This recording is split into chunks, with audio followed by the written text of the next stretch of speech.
to begin, raise your hand if you know what a Children's Advocacy Center is. Few people. Okay, basically it's just a comfortable home-like environment where children that are physically and sexually abused can go to be questioned by police, examined by a doctor, and helped with therapy, all free of charge. Children's Advocacy Centers are often referred to as CACs, so that's what I'll be calling them during my speech. During my last semester of high school, I had the privilege of working as an intern in my local CAC, and I became really passionate about the advocacy centers. It was a great experience. So today I'll be talking to you about what a CAC actually is, how it was developed, and what actually happens, and how they work not only to help victims of child abuse, but help to prevent it in the future.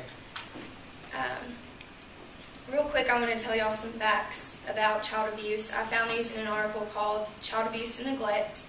According to an article, a fourth of all girls and a sixth of all boys are abused by the time they reach the age of 17. Also, 8 out of 10 of sexual abusers are someone in the family or someone that the child knows and trusts. So 80% of the time, the child is abused by someone that they trust.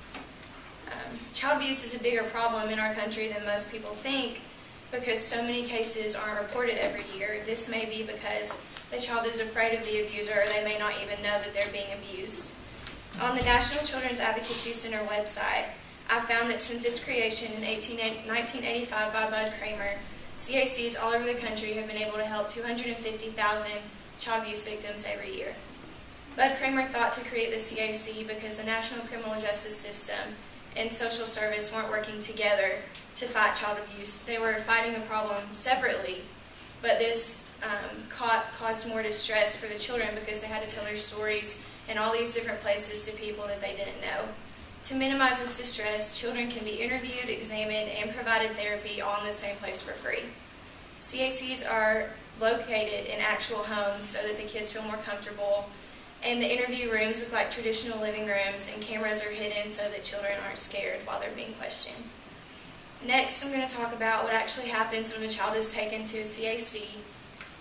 When a child or family member first reports abuse to the police, the child is referred to Department of Children's Services, who takes them to their local CAC. And when the child first gets there, they're examined and then taken to an interview room and asked questions about the abuse. Once again, the rooms are comfortable and the camera is hidden. And after that, they're taken to a therapist where treatment plans are discussed. And once again, this is all free. It's all in a house where children feel comfortable and they don't have to be scared. Not only do CACs help children who are abused, but they also prevent abuse from occurring in the future. I talked to the woman that I work for, Jen Morgan, and she is the Child and Family Advocate, Volunteer Coordinator, and Medical Administrator for the Blount County Children's Advocacy Center where I worked. And she told me that the main action that CACs take in preventing child abuse is by pressing charges against those that are actually involved in child abuse. But they also train members of the community for free on how to recognize child abuse, because there's evidence that just 5% of a given population can be trained on how to notice these signs, and there will be a significant decrease in the number of children who are abused each year. They also do a lot of fundraising events in order to keep the CAC up and running, because it's all nonprofit. Most of the people there are volunteers, so they have to do a lot of fundraising to fund everything. Unfortunately, child abuse is a problem that we will never be able to completely eliminate.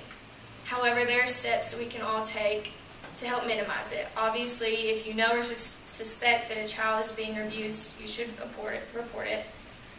From there, children's advocacy centers all over the country can help these children and keep working to minimize the problem of child abuse. If 1 in 4 girls and 1 in 6 boys are abused, chances are every single one of us has come in contact with one of these children. If you want to know more or you're interested in volunteering in an advocacy center, you can go to nationalcac.org. Thank you.